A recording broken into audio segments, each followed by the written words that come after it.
Am I the a-hole for telling my husband's kids how broke he was when we met after they insinuated I was a gold digger? If 38 female been married to my husband Rob 50 to male for 4 years now. My husband's late wife died 1 year before we met and we dated for 2 years before marriage. He has 2 kids, Madison 28 and Bud 26.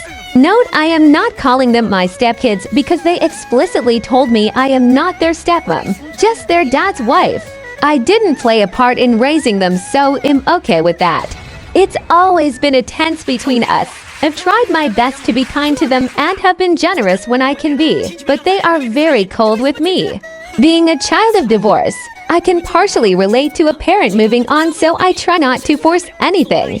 Madison recently got engaged, and we are excited about it. Everyone was over recently and she asked about a wedding budget from us, and Rob told her he was able to contribute $10K. She has bigger hopes for her wedding than this, so she was upset and kept asking for more. Rob, however, is still working hard on building his savings back up. Before his late wife died, he basically wiped out his cash savings, had to cash out his 401K, and even took a small mortgage on his house to cover medical costs as well as life expenses since he had to cut back on working. Eventually, he had to drop that job for a more flexible but lower paying one, so this $10K is actually really generous from him.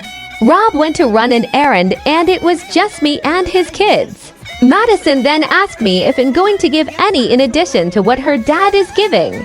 I told her we're a marital unit and that's what we discussed together as a reasonable amount to contribute. She then said I should have known, obviously you married an older man for what he had, not for what you could give. I knew she didn't like me, but this is the most flat-out rude thing she ever said. I kinda lost it and said, excuse me, who do you think has been paying the second mortgage your dad took out to pay his debts? Truth of the matter is I make more than her father by a large margin. I have no debt and have been paying 70% of the household bills the whole time we've been married. The $10K we're giving her is available because we've been able to subsidize her father's living expenses the last few years. I made it clear that not only am I not a gold digger, I'm literally wealthier than my older husband. She called me stuck up after this and stormed out. Then she called her dad later and said that I told her that I blamed her mother for being sick for her not having a better wedding budget. I told him what happened and he was mad at her, but also said I shouldn't have shared his financial details with his kids. Am I the a-hole for wanting to end a family tradition that excludes one child? Every April, my wife's family holds a family reunion. They don't celebrate holidays together often, so they go all out for these, renting a hall, catering, the works. The only weird event at these reunions is a clothing swap between the women of the family. For whatever reason, when my wife and her sisters all had daughters close in age, they decided a long time ago that this was the best way to do family hand-me-downs. All the women in my wife's family ended up being very short for 5'10" to 5'1", so they all wear rare but similar sizes, so it's always worked out. With a 70-30th gender split and the only men in the family being myself, my brother-in-law, and my sons from a previous relationship, this swap meet is the main event. They make it a whole show about it. It's incredibly boring from the outside. So my boys and I always head out early if we go at all. This would be a non-issue if it weren't for my daughter, Kate. She's my wife and Izar's baby. Kate took after my side of the family. We're a taller family, or at least not Keebler elves. So by the time she was 11, she started coming back with nothing from those parties.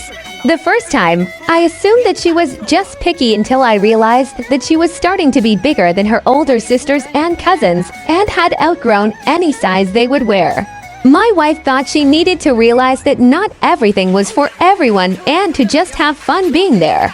Last year, she started having body image issues, thinking she was fat and needed to go on a diet. And now I'm thinking having this event is feeding it. This year is going to be a massive deal as my mill is going into a nursing home and is downsizing.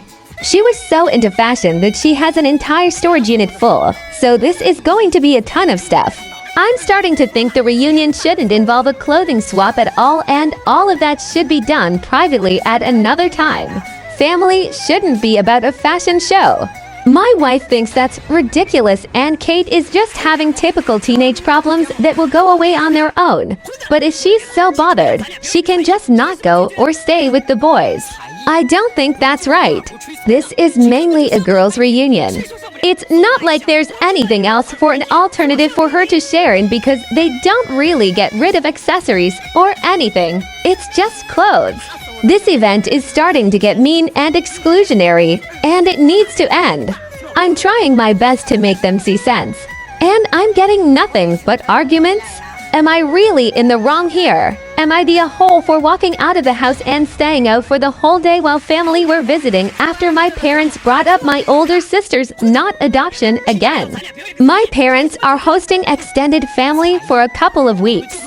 It's my maternal and paternal grandparents, as well as my aunt and uncle on my paternal side. It was going okay until last weekend, when my parents brought up a topic of conversation that I, 17 male, am so tired of hearing and being pulled into. So let me explain the non-adoption and why it bugs me. My dad had a kid before he met my mom. My half-sister, 24, female. My dad had primary custody of my half-sister. Her mom was in and out of her life. My parents met when my half-sister was 2 and got married when she was 4. Her mom was in and out of prison, was on and off drugs and alcohol, and she was really disruptive to my half-sister's life and to my parents. She refused to stay away, but refused to be a good mom too. When I was 2 or 3, her mom offered to walk away for good, but only if they removed any chance that she could be sued for child support, etc. My mom was willing to adopt my half-sister. The 3 adults wanted this to happen, but because of my half-sister's age, her wishes held a lot of weight, and she didn't want my mom to adopt me, and it never happened. So her mom kept the back and forth for a few more years before giving up the relationship with my half-sister completely. My parents were so upset that my half-sister rejected having a stable and loving mom in my mom for a woman who, even she admitted, was so mean to her and didn't take good care of her. But my half-sister never really liked my mom, from what I witnessed. It's a really big deal to my parents, and I have grown up hearing about it way more than I need to. They told me details I didn't need to know. When I was too young to be hearing them, they would suck the fun out of things bringing it up. And I know they hold it against my half-sister. They think my sister's 14 female and 13 female, and I do too, but the lack of closeness has nothing to do with the not adoption and everything to do with our half-sister not wanting to be close to us. I asked my parents to stop bringing it up around us a few times. They ignored me until they said they got it and would listen. But last weekend, my parents brought it up while family was over, and I was so not wanting to hear about it. So I got up in the middle of breakfast and left the house and didn't come back all day. My parents were so mad at me for that. I told them I couldn't listen to them talk about it again, and they couldn't help themselves. But I wasn't going to turn it into a fight to stop them. They told me walking out without permission is bad enough, but when we have family here is disrespectful, and they told me I'm old enough to know and do better. This was a sore point the whole week. Am I the a-hole for telling my husband I told you so and laughing at me when we got the paternity test results? I, 27 female, have been married my husband, 28 male, for 2 years and gave birth to our daughter 5 weeks ago. I'll try to keep this short, so I don't waste your time with any irrelevant details. What happened was that our daughter came out with blonde hair and pale blue eyes, while my husband and I have brown hair and brown eyes. My husband freaked out at this and refused to listen to my explanation that sometimes babies are born with lighter hair and eyes that get darker over time. He demanded a paternity test and threatened to divorce me if I didn't comply, so I did.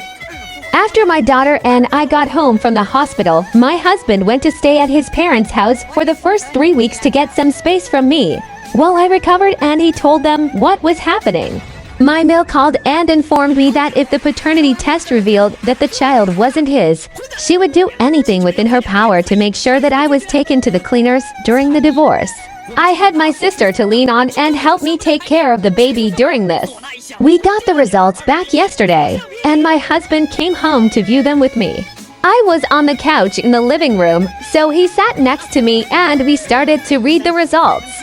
They showed that he was the father, and my husband had this shocked, kind of mortified look on his face with his eyes wide as he stared at it. I couldn't help but say, "I told you so," and started laughing at the way he looked.